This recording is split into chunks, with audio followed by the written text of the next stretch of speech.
VSN se dedica a digitalizar y automatizar todos los procesos de un canal de televisión. Ofrecemos una solución completa, de principio a fin, end-to-end solution, ¿no? De tal forma que un canal puede empezar con el sistema de continuidad y luego ampliarlo a un tráfico y luego poner todo el contenido del canal, se puede archivar en una LTO o en sistemas con disco duro muy grandes. Surgió hace 30 años, empezamos como una empresa familiar aquí en Tarrasa. Al principio era una compañía informática. La informática fue digitalizando, ¿no? Primero sustituimos la máquina de escribir por el WordPerfect, luego sustituimos los Parallax o las mesas de dibujo por AutoCAD. Cuando aparecieron las redes de 1 gigabit y los discos duros ya empezaban a tener un tamaño considerable, que ya podíamos digitalizar vídeo en disco duro. Hasta la fecha no se podía hacer, se tenía que montar todo con cintas. Tuve la visión de ofrecer una solución para las televisiones. Pensé, hombre, si montamos una red a gigabit y enviamos los ficheros por la red y ponemos un software de playout, pues ahorraremos mucho tiempo, dinero y el consumo de las cintas que eran muy caras, ¿no? Y ahí es donde surgió VSN, en realidad, ¿no? Inventamos el concepto de televisión sin cintas, lo que se llama tameless.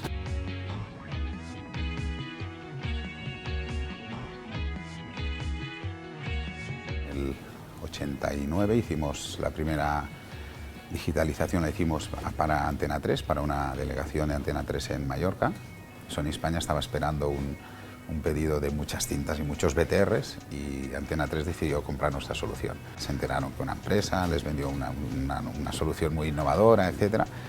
Se interesaron tanto por la compañía que hicimos un producto con ellos, hicimos una joint venture, nos juntamos y fuimos primerizos en vender soluciones de digitalización. Firmamos un acuerdo en 2001 y estuvimos 3-4 años comercializando la solución, que era nuestra, era un producto nacional, español, pero lo vendían en todo el mundo como Debo y Lince, como una solución Sony. Sí, sí. Yo decidí suspender el acuerdo y seguir con mi nombre, con mi marca y tal, porque me sentía un poco limitado, ¿no? Y nada, acabamos súper bien y luego volvimos a recuperar el nombre del producto, que es VSN, y empezamos la comercialización a nivel nacional. Nos ayudó muchísimo las televisiones locales.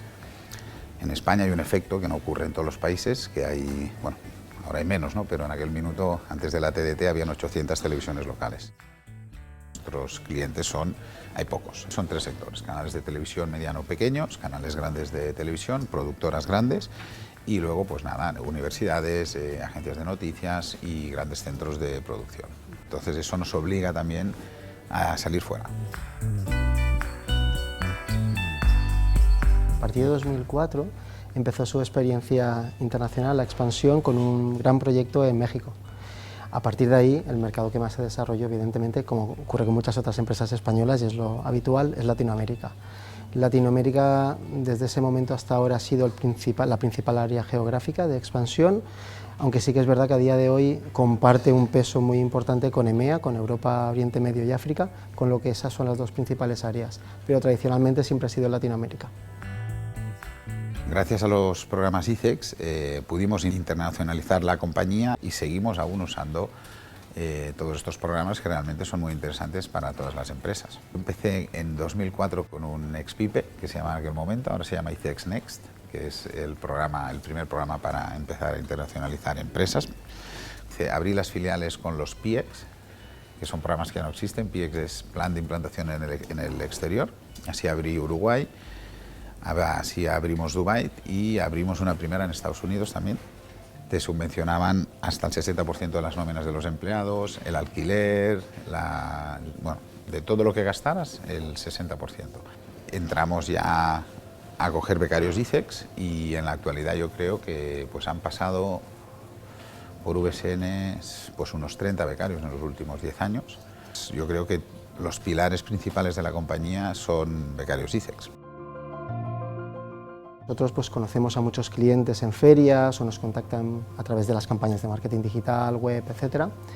Pero lo normal es ir con un socio local o regional, porque sí que es verdad que muchos mercados se controlan desde diferentes hubs. Pues, por ejemplo, en Asia-Pacífico, pues Malasia, Singapur, Hong Kong son los partners que trabajan en esas zonas, generalmente cubren muchos más mercados que los de los países en los que se encuentran. Yo diría que hay como 4 tipos de socios locales o socios que podemos tener. El primero y tradicional en nuestro sector se llama integrador de sistemas. Como los sistemas o los proyectos son bastante complejos y generalmente impactan en diferentes áreas, se necesita una empresa que aglutine las ofertas de todos los fabricantes y dé una solución global o integral al proyecto.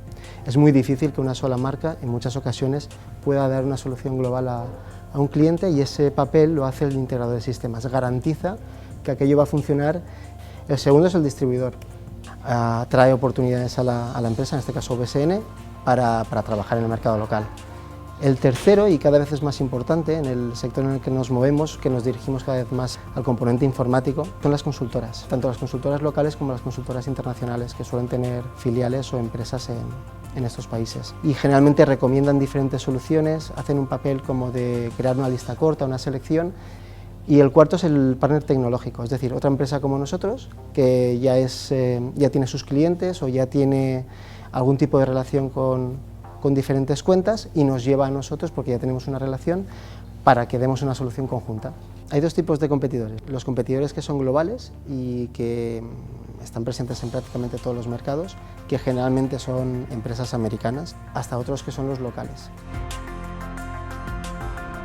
Tiene mérito, ¿no?, poder ganar operaciones a compañías que están cotizando en el Nasdaq, ¿no?, y que son mucho más grandes y facturan mucho más. Esto es una plataforma web 100%, que te permite, con una API abierta que hemos generado nosotros, que tanto nosotros como los clientes que quieran, poder desarrollar aplicaciones sobre nuestra plataforma en cualquier dispositivo. Los competidores, muchos de ellos ahora están yendo lógicamente hacia nosotros, pero con que fuimos los primeros, eso nos está dando una ventaja diferencial realmente muy importante. Sí. Invertimos entre 400 y 600 mil euros al año en I+D. Bueno, llevamos 8 o 9 años solicitando CDETICS en colaboración con universidades, con la UPC, con la Juan Carlos I de Madrid. Ahora estamos en un proyecto muy chulo con la Universidad de Murcia. El Centro de Desarrollo y de I+D, Centro de Tecnológico, está centrado en San Juan de Alicante. Los nuevos mercados que estamos atacando son todo lo que es CIS, toda la parte de Rusia y países, bueno, Balcanes, etcétera, que no habíamos hecho nada.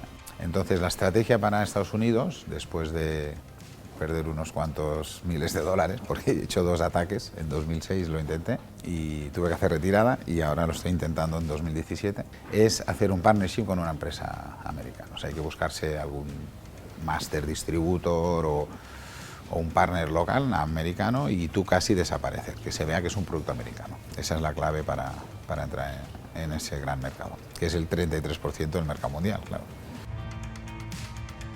El futuro de mi sector lo veo incierto un poco por esto que está pasando, de cómo los players están cambiando. Los canales de televisión están siendo sustituidos un poco por las telco y las nuevas plataformas como Netflix, como Amazon Prime y demás. Pero bueno, es cuestión solo de estar ahí, innovar, no parar de innovar a nivel producto y hacer las acciones comerciales pertinentes. La verdad, no estoy pesimista, no estoy preocupado, porque para nosotros siempre ha sido así, ¿no? El entorno cambia, o te adaptas o desapareces, ¿no?